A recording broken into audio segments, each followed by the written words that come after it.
You'll hear a woman being interviewed by a market researcher in a health club about her membership of the club. First, you have some time to look at questions 1 to 5.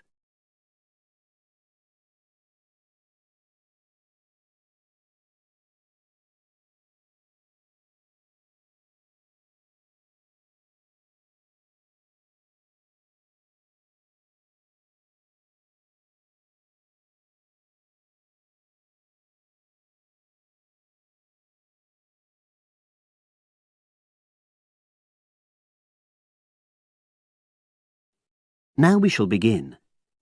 You should answer the questions as you listen, because you will not hear the recording a second time.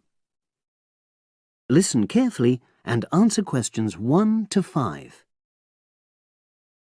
Oh, excuse me. I wonder if you'd have the time to take part in some market research. What's it about? About this club and your experiences and opinions about being a member. It'll take less than 5 minutes. Oh, OK then, as long as it's quick. Can I start by taking your name? It's Selina Thompson. Is that Thompson? Yes. Okay, great. Thanks. And what do you do for a living?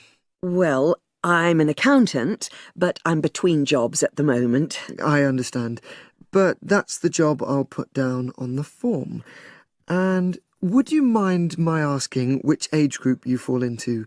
Below 30, 31 to 50, and above? Over 50, I think we can safely say. Great, thanks. And which type of membership do you have? Sorry, I'm not sure what you mean. Do you mean how long? No, is it a single-person membership? Oh, right, no, it's a family membership. Thanks. And how long have you been a member? Ooh, let me see.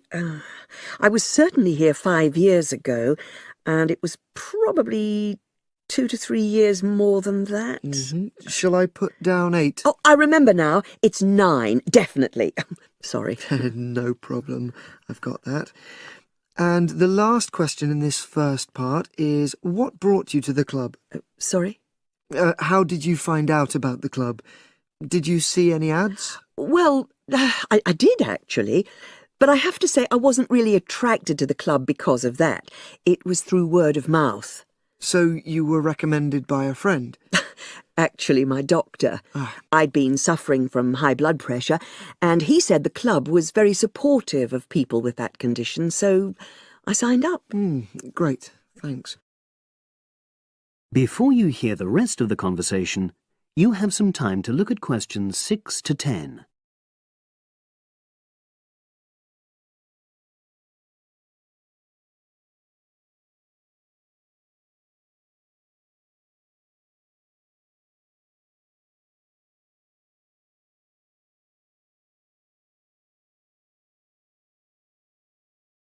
Now listen and answer questions 6 to 10.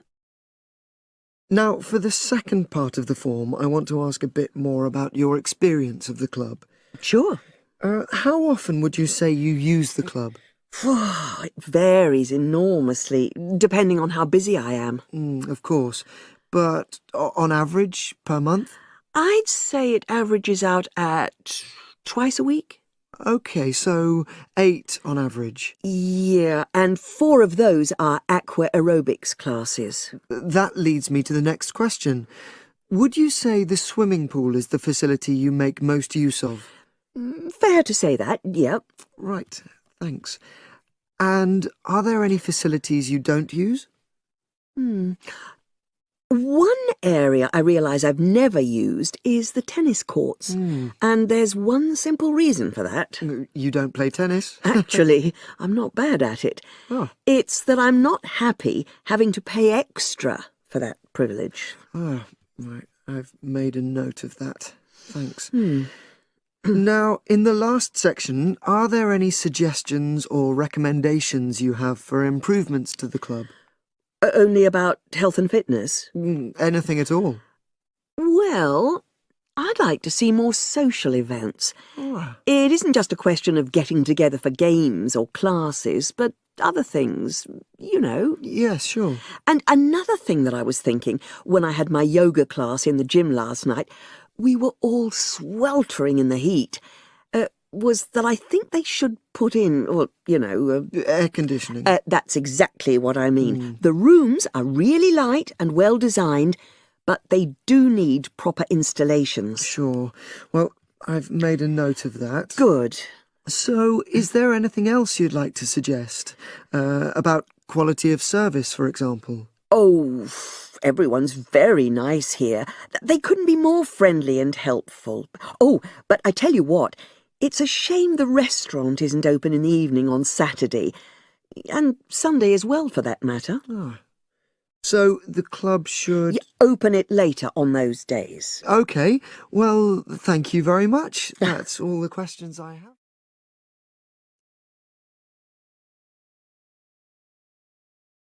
That is the end of part 1. You now have half a minute to check your answers.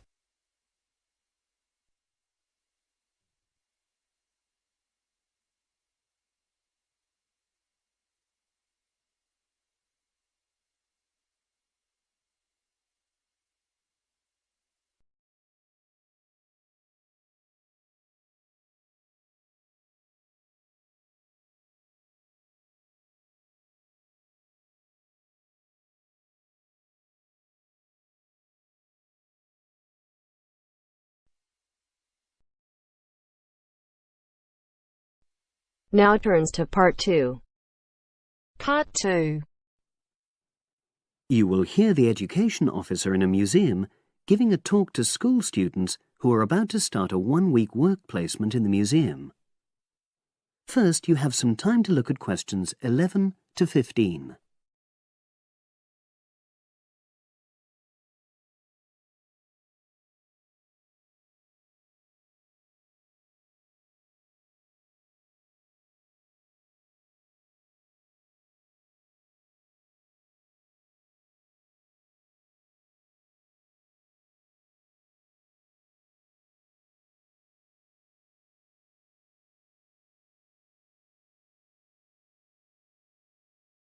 Now listen and answer questions 11 to 15.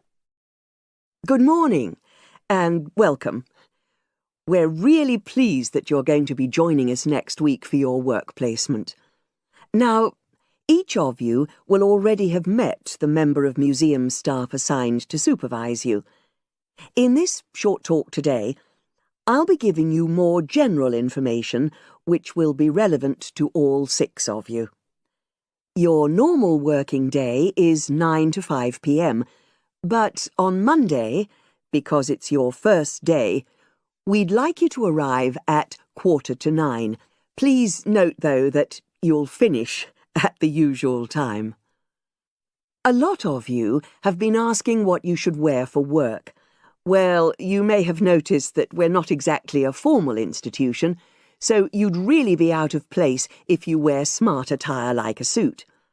If you go out on a trip with us, then we'd like you to wear a museum cap. It has our logo on, and we feel it helps people recognise you. But on a day-to-day basis in the museum itself, we say put on your own casual clothing because you'll be doing lots of dusty, messy work. Now, we don't have an enormous number of rules, but work placement is an excellent preparation for the real world of work, and we expect you to be very punctual and reliable. If you're not well, or there's been a hold-up, then what we ask you to do is ring the museum receptionist. He will be in the museum well ahead of opening time, and he'll inform your own personal supervisor in the museum. If you're away for more than one day, we'll inform your school tutor. They'll obviously need to make a note of your absence and follow up if necessary. But most of all, we hope you really enjoy yourselves during the placement.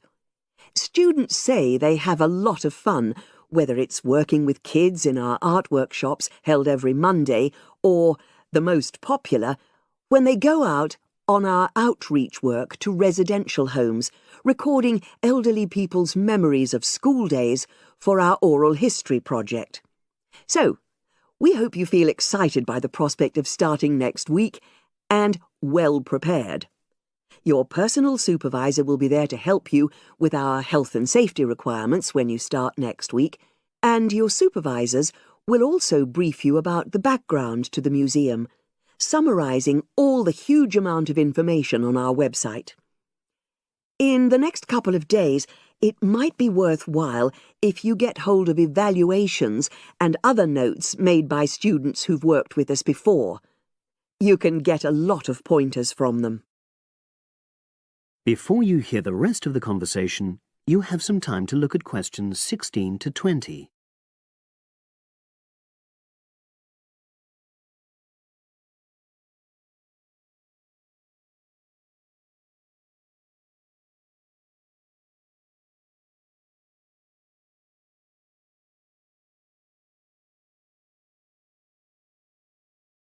Now listen and answer questions 16 to 20.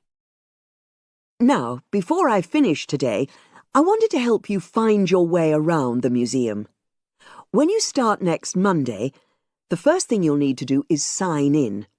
Come through the main entrance and you'll see the main staircase straight ahead.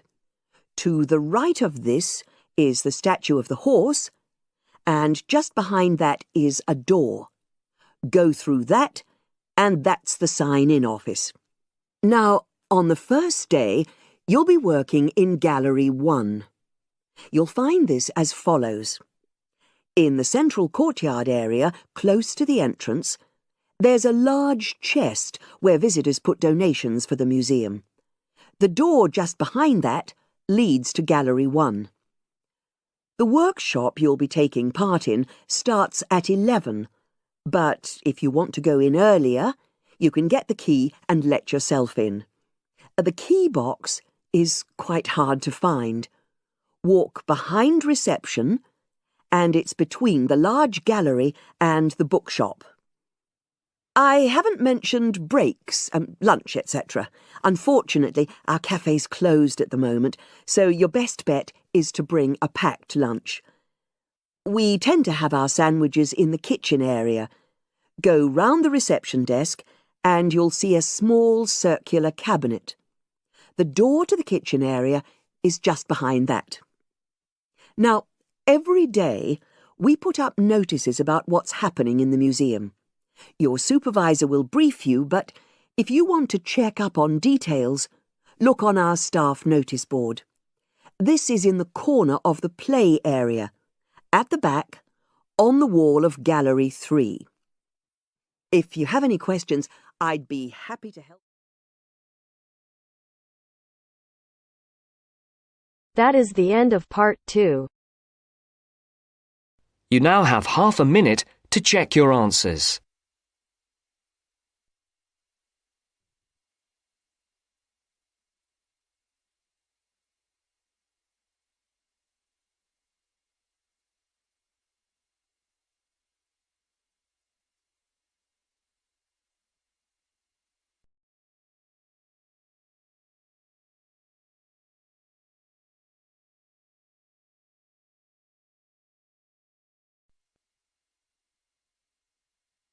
Now turns to part 3. Part 3.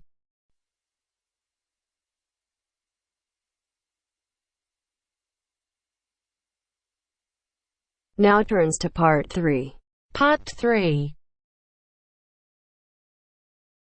You will hear Peter Walsh being interviewed for a job.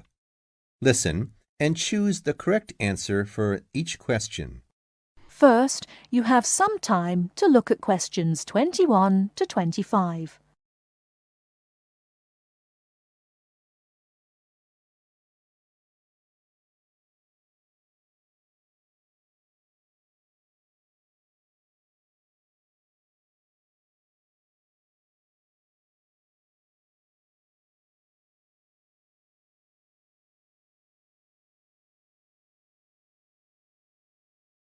Now, listen carefully and answer questions 21 to 25. Joanne! Hi, you must be Rob. Nice to meet you. So, I hear you're planning to visit Australia. Yeah, and I really wanted to talk to you because I was thinking of spending some time in Darwin, and my sister told me you're from there. That's right. So, tell me about it. Well, where shall I start? Well, Darwin's in what they call the top end, because it's right up at the northern end of Australia, and it's quite different from the rest of Australia in terms of cultural influences. In fact, it's nearer to Jakarta in Indonesia than it is to Sydney, so you get a very strong Asian influence there. That means we get lots of tourists. People from other parts of Australia are attracted by this sort of international cosmopolitan image. And as well as that, we've got the same laid-back atmosphere you get all over Australia. Probably more so, if anything, because of the climate. But what a lot of the tourists don't realize until they get there is that the city's also got a very young population. The average age is just 29, and this makes the whole place very buzzy. Some people think that there might not be that much going on as far as art, music, dancing, and so on are concerned, because it's so remote. I mean, we don't really get things like theater and opera in the same way as cities down in the south, like Sydney, for example, because of the transport expenses. But in fact, what happens is that we just do it ourselves. Lots of people play music, classical as well as pop, and there are things like artist groups and writers groups and dance classes. Everyone does something. We don't just sit and watch other people. You said it's very international. Yeah, they say there are over 70 different nationalities in Darwin. For instance, there's been a Chinese population there for over 100 years. We've even got a Chinese temple. It was built way back in 1887, but when a very bad storm, a cyclone in fact, hit Darwin in the 1970s, it was almost completely destroyed. The only parts of the temple that survived were part of the altars and the stone lions, but after the storm, they reconstructed it using modern materials. It's still used as a religious center today, but it's open to tourists too, and it's definitely worth going to see it. Oh, and as far as getting around goes, you'll see the places that advertise bicycles for hire, but I wouldn't recommend it. A lot of the year, it's just so hot and humid. Some tourists think it'll be fine because there's not much in the way of hills and the traffic's quite light compared with some places, but believe me, you're better off with public transport. It's fine and not expensive. Or you can hire a car, but it's not really worth it. What's the swimming like? Well, there are some good beaches, but the trouble is that there's this nasty creature called the box jellyfish, and if it stings you, you're in bad trouble. So you have to be very careful most of the year, especially in the winter months. You can wear a lycra suit to cover your arms and legs, but I wouldn't like to risk it even so, personally. And there are the saltwater crocodiles, too. I mean, I don't want to put you off. There are protected swimming areas netted off where you'll be safe from jellyfish and crocs, or there are the public swimming pools. They're fine, of course. Before you hear the rest of the talk, you have some time to look at questions 26 to 30.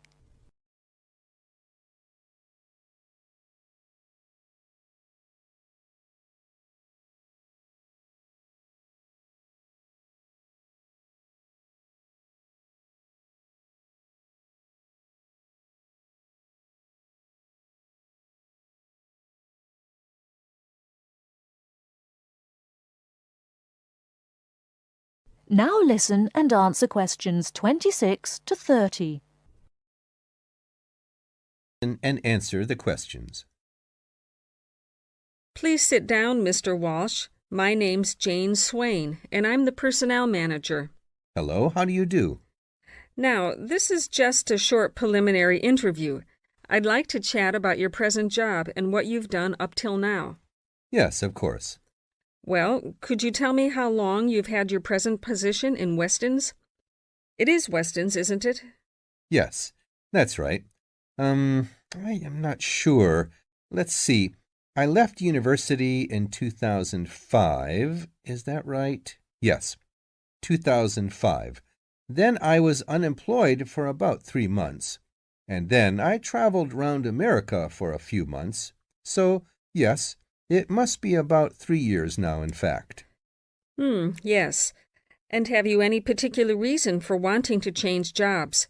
I mean, why do you want to move? Well, I actually like my present job and still find it interesting and stimulating. The salary's okay, so it's nothing to do with money, though you can always do with more. I suppose the thing is that I'm really very ambitious and keen to get promoted, so that's the real reason. You say you like your job. Can you tell me what aspect you like most? Oh, my dear, that's difficult. There are so many things. The other people are great. There's a good cooperative atmosphere.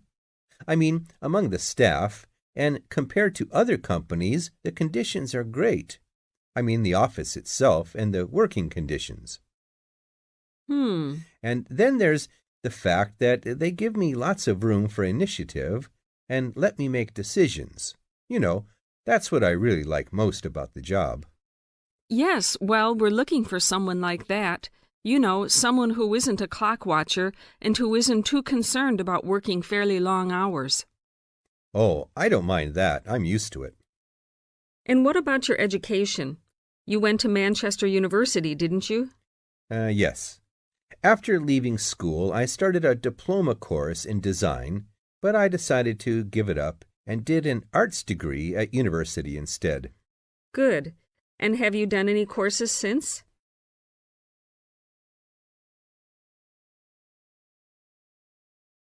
That is the end of part 3. You now have half a minute to check your answers.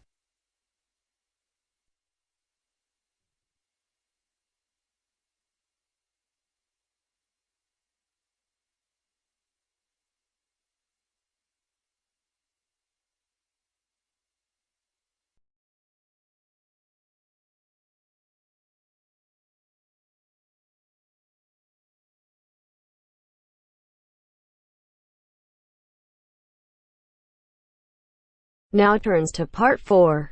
Part 4. You are going to hear a talk about security in the UK. Listen to the talk and complete the statements below. First, you have some time to look at questions 31 to 40.